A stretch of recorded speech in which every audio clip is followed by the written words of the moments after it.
Bertepatan dengan peringatan Hari Buruh Internasional atau May Day pada Jumat 1 Mei 2026, sejumlah diaspora Aceh dan aktivis yang tergabung dalam organisasi Aceh Sumatera National Liberation Front atau ASNLF di Swedia menggelar aksi damai di Stockholm. Aksi ini berlangsung meriah seiring datangnya musim panas di Eropa yang memungkinkan kegiatan pawai dilakukan secara terbuka di jalan raya. Rute pawai dimulai dari Taman Hamle Garden dan berakhir di Taman Nora Bantorjet dengan jarak tempuh sekitar 3 km.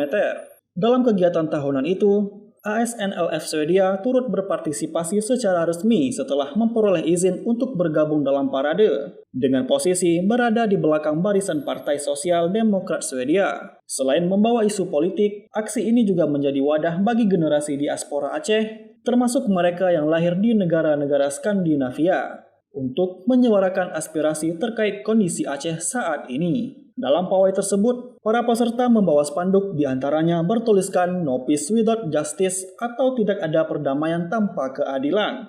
Mereka juga mengibarkan bendera bulan bintang sambil meneriakkan seruan kemerdekaan bagi Aceh. Koordinator ASNLF Swedia, Asnawi Ali, dalam komentarnya menegaskan bahwa perdamaian yang telah berlangsung selama 2 dekade di Aceh ternyata perdamaian yang semu, dengan kata lain perdamaian yang tidak menghadirkan keadilan bagi masyarakat.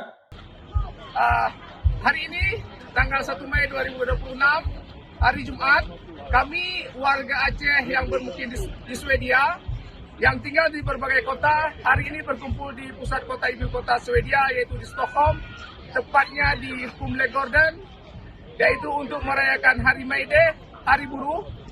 Meskipun Hari Buruh, kami memanfaatkannya ini untuk kepentingan politik dan kepentingan masyarakat Aceh, terutama mengenai pelanggaran hak asasi manusia.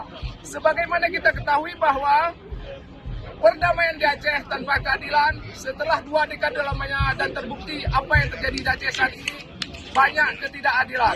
Oleh karena itu, kami memanfaatkan hari ini untuk berkampanye mengenai masalah Aceh yang belum selesai. Seperti kita lihat di spanduk, yaitu Aceh No Peace Without Justice. Tim Liputan melaporkan untuk Puja TV.